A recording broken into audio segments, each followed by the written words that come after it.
Read about brinjal cultivation. सबसे पहले आप देखो, ये ब्रिंजल का प्लांट है, आपको अच्छी तरीके से दिखाई दे रहा होगा। ठीक है, ये ब्रिंजल का स्मॉल प्लांट है और ये भी क्या है, ब्रिंजल के स्मॉल प्लांट है। ओके, नेक्स्ट आगे ये है ब्रिंजल के थोड़े प्लांट क्या हो गए हैं, थोड़े बड़े हो गए हैं। और ये जो आपको दिखाई दे रहे हैं ये क्या है, ब्रिंजल। ओके, ये कलर में कैसे हैं, ग्रीन कलर के ब्रिंजल हैं। नेक्स्ट आगे ये जो आपको ब्रिंजल दिखाई दे रहे हैं, अलग अलग टाइप के ब्रिंजल होते हैं। ठीक है, ओके, नेक्स्ट आगे अब अपने बढ़ते हैं ब्रिंजल का कल्टीवेशन। तो सबसे पहले आप देखो, brinjal botanical name solanum melongena, family solanaceae. Okay, तो आपको ध्यान रखना है, इसका बोटेनिकल नेम होता है सोलेनम मेलोनजीना और इसकी फैमिली होती है सोलेनेसी। नेक्स्ट आगे, brinjal is main crop of Solanaceae family. Brinjal क्या है, सोलेनेसी फैमिली की मेन क्रॉप है। It is shown through out India accept hill station. ठीक है, ये जो इंडिया का जो हिल स्टेशन है वहाँ पे ये क्या की जाती है, शोन की जाती है, शो की जाती है।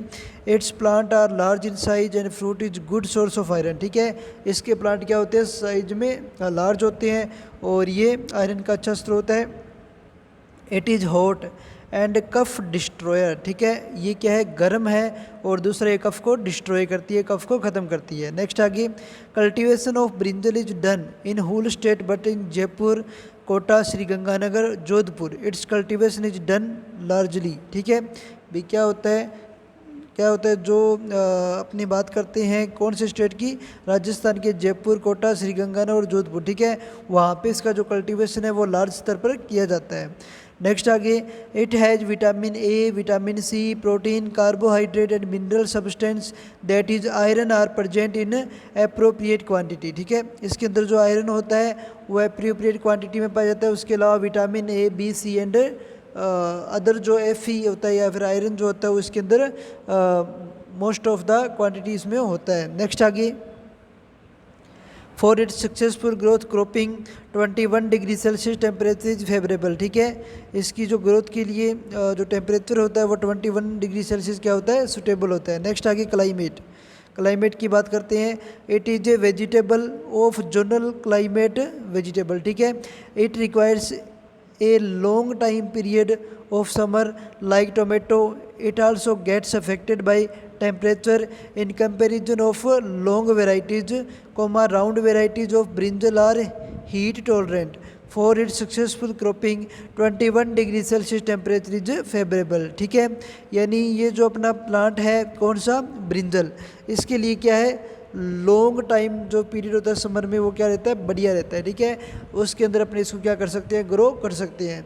नेक्स्ट आगे, सोयल में आपको ओनली उसका नेम ध्यान रखना है। Soil, it can be grown in any type of soil but drainage soil which contains organic matter is deeply fertile. ठीक है, जो कौन सी सोयल होनी चाहिए, ड्रेनेज सोयल होनी चाहिए जिसके अंदर क्या होना चाहिए, ऑर्गेनिक मैटर डीपली होना चाहिए और वो फर्टाइल होनी चाहिए। नेक्स्ट आगे, loamy soil is the best for good growth of plant. ठीक है, इसकी प्लांट की ग्रोथ के लिए लोमी सॉइल बेस्ट होती है। For early varieties light Sandy soil is proper. ठीक है, अर्ली वेराइटी के लिए लाइट सैंडी सॉइल क्या होती है, प्रॉपर चाहिए। Time of sowing and seed rate, appropriate time of sowing of brinjal is. ठीक है, अब क्या है, ब्रिंजल का टाइम क्या है और सीड रेट क्या रहेगी उसके बारे में पढ़ते हैं। तो आपको ये दिखाई दे रहा होगा, इसके अंदर देखना क्रॉप का नाम दिया गया है टेबल में, टाइम ऑफ सीड सोइंग दी गई है, टाइम पीरियड ऑफ प्लांट दिया गया है। ठीक है, सबसे पहले विंटर की बात करते हैं। जब अपने विंटर में क्रॉप ग्रो करते हैं उस समय जो टाइमिंग होता है वो जून जुलाई का होगा और टाइम पीरियड कितना होगा, जुलाई से अगस्त तक। ठीक है, यानी जुलाई से अगस्त तक अपना जो प्लांट है उसके अंदर क्या लग जाएंगे, जो ब्रिंजल लगने स्टार्ट हो जाएंगे। उसके बाद समर की बात करें तो दिसंबर जनवरी टाइम ऑफ सीड सोइंग है और टाइम पीरियड ऑफ प्लांट है फरवरी से मार्च। नेक्स्ट, रेनी सीजन में मार्च अप्रैल है time of seed sowing and अप्रैल से मई है टाइम पीरियड ऑफ प्लांट। ठीक है, तो इस प्रकार से सीड सोइंग का टाइम और टाइम पीरियड ऑफ प्लांट दोनों दिए गए हैं। नेक्स्ट आगे इंपॉर्टेंट जो लाइन है वो देखो, for per hectare of land we requires 400 to 500 gram seed of brinjal plant. ठीक है, यानी पर हेक्टेयर के लिए अपने को 400 से 500 ग्राम ब्रिंजल के सीड चाहिएंगे। ठीक है, तो ब्रिंजल की सीड रेट कितनी होगी, 400 से 500 gram seed per hectare. Next आगे, अब बात की जा रही है इम्प्रूव्ड वेराइटीज़ की, ठीक है। इम्प्रूव्ड वेराइटीज़ के अंदर लॉन्ग फ्रूट वेराइटी अलग है, राउंड फ्रूट वेराइटी। और लॉन्ग का मतलब जो लॉन्ग टाइप के जो ब्रिंजल होते हैं वो हो गए, और राउंड का मतलब जो गोल टाइप के ब्रिंजल होते हैं वो हो जाएंगे, और तीसरा हाइब्रिड वेराइटी हो जाएगी। सबसे पहले देखो long fruit variety, Pusa purple long, Pusa purple duster, Pusa Anupam, Pusa Panth Samrat, उसके बाद आज़ाद क्रांति, पुस्सा क्रांति, पंजाब, सदाबहार, ठीक है। ये सारे के सारे लॉन्ग फ्रूट वेराइटी है। उसके बाद राउंड फ्रूट वेराइटी में Puasa purple round, type third यानी T3, उसके बाद selection first, PBH 6, Puasa animal, उसके बाद पुस्सा ऋतुराज। उसके बाद बात करते हैं हाइब्रिड वेराइटीज़ की, Pusa hybrid 6, Narendra hybrid 2, Pusa hybrid 9 and Arka Navneet, ठीक है। ये सारी वेराइटी किसकी है? हाइब्रिड वेराइटियाँ है। नेक्स्ट आगे मैन्योर्स एंड फर्टिलाइज़र। अब मैन्योर्स एंड फर्टिलाइज़र में आपको पता है FIM, nitrogen, phosphorus and potash, okay. तो देखो cow dung manure is mixed in the field where sowing of brinjal is going to be done before last sowing 40 kg nitrogen, 80 kg phosphorus and 60 kg potash per hectare is mixed during sowing, ठीक है।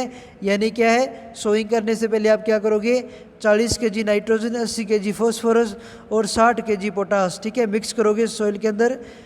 Rest 40 kg nitrogen mixed with the soil after 45 day of planting, ठीक है। जब planting को 45 day हो जाए उसके बाद आप क्या करोगे, जो बची हुई नाइट्रोजन है वो आप अप्लाई खेत में कर दोगे, ठीक है। नेक्स्ट आगे इरिगेशन। इरिगेशन में देखना appropriate and proper amount of irrigation is necessary for brinjal plant as per the land requirement. Irrigation is required at an interval of 10 to 15 days in winter season and 5 to 6 days in summer season, ठीक है। तो ध्यान रखना winter season के अंदर 10 से 15 दिन के अंतराल पर और समर सीजन में 5 से 6 दिन के अंतराल पर अपने क्या करते हैं, उसके अंदर इरिगेशन करते हैं, सिंचाई देते हैं, ओके। नेक्स्ट आगे इंटर कल्टिवेशन यानी weed control. To make the field clean and loose we require regular interculturing. First interculturing is done an interval of 30 to 40 days and second intercultivation is done after 60 to 65 day, ठीक है। First आप जो cultivation करोगे वो करोगे 30 से 40 दिन बाद और सेकेंड करोगे 60 से 65 दिन बाद। नेक्स्ट आगे important insect pest and disease. उसके बाद अपने पढ़ते हैं कौन कौन से इम्पोर्टेंट पेस्ट होते हैं, कौन कौन सी इंपॉर्टेंट डिजीज़ होती है। देखो सबसे पहले इंसेक्ट पेस्ट की बात कर लें। The insect eat stem and fruit after sowing it, ठीक है।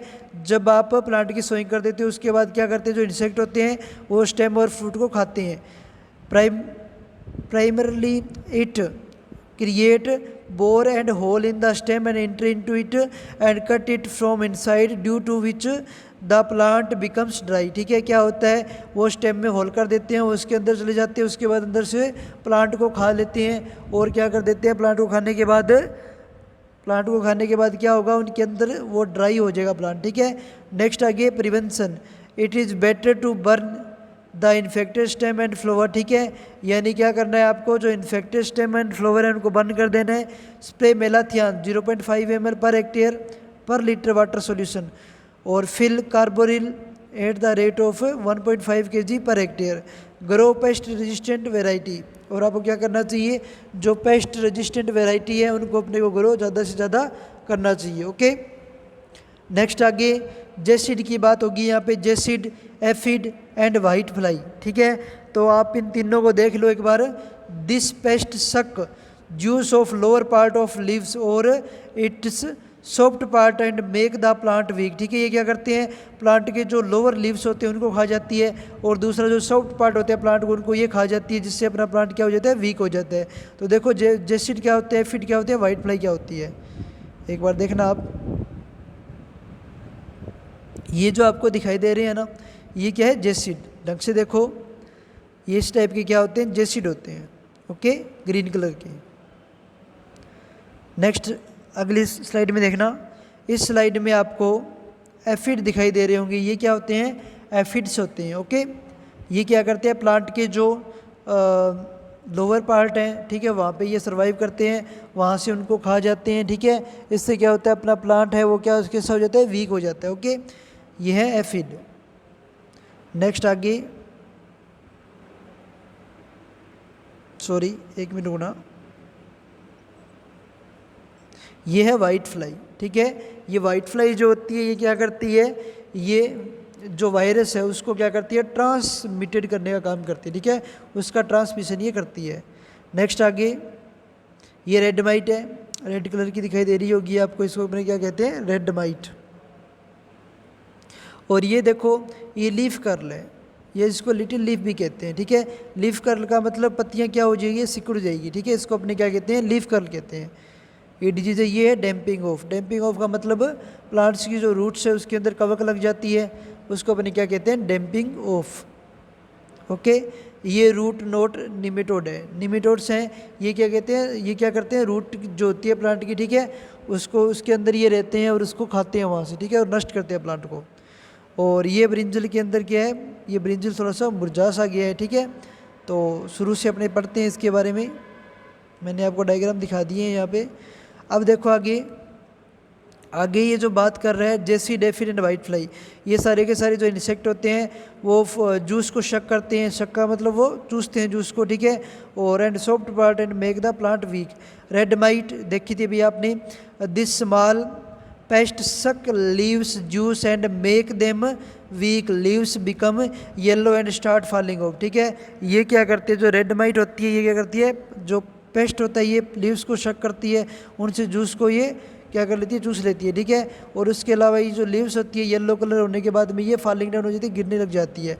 नेक्स्ट आगे prevention, either dimethoate 30 EC 1 ml प्रति litre and malathion 50 EC 1 ml प्रति लीटर और methyl demeton 25 EC with 1 ml प्रति litre water as per need spread over the plant.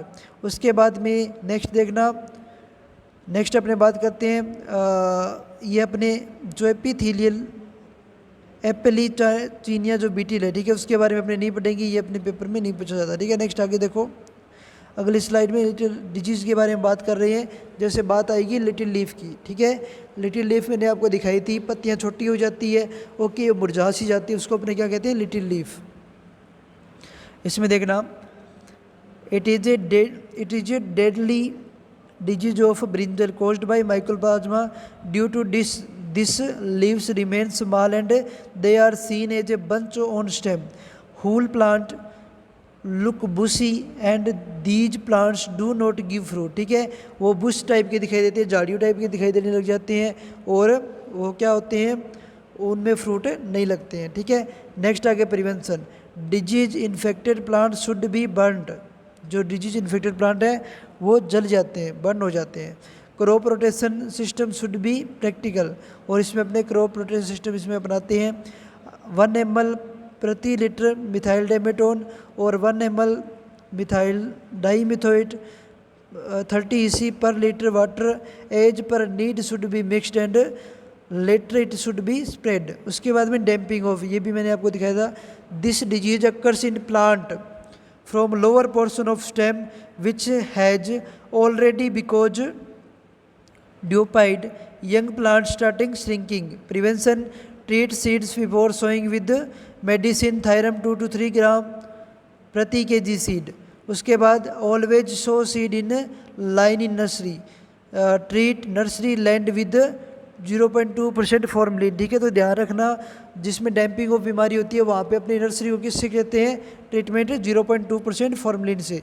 उसके बाद nematode disease, due to this disease roots develop in brinjal and plant growth stop, leaves starting falling off and yield become low, ठीक है। इसके अंदर जो plant की root की growth है वो रुक जाती है और क्या होते हैं, उसमें क्या हो जाता है, जो लीव्स है वो झड़ना स्टार्ट हो जाती है, ओके।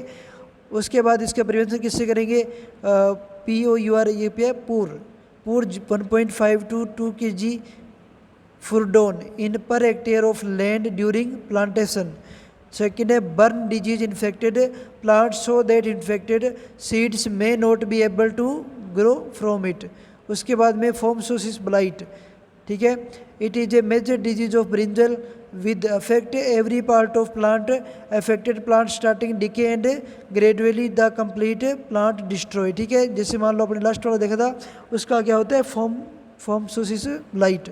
उसके बाद prevention, pest resistant seeds are suggest to soil beside seeds should be treated with 2.5 gram bavistin per kg seed per hectare, okay. Next आ गया harvesting and yield. When flower grows completely color dew does not fade and seed have not been formed at that time harvesting should be done. Its yield in approx 200 to 250 quintal per hectare up to 350 to 400 quintal per hectare production can be obtained by hybrid varieties. Thank you for watching the class.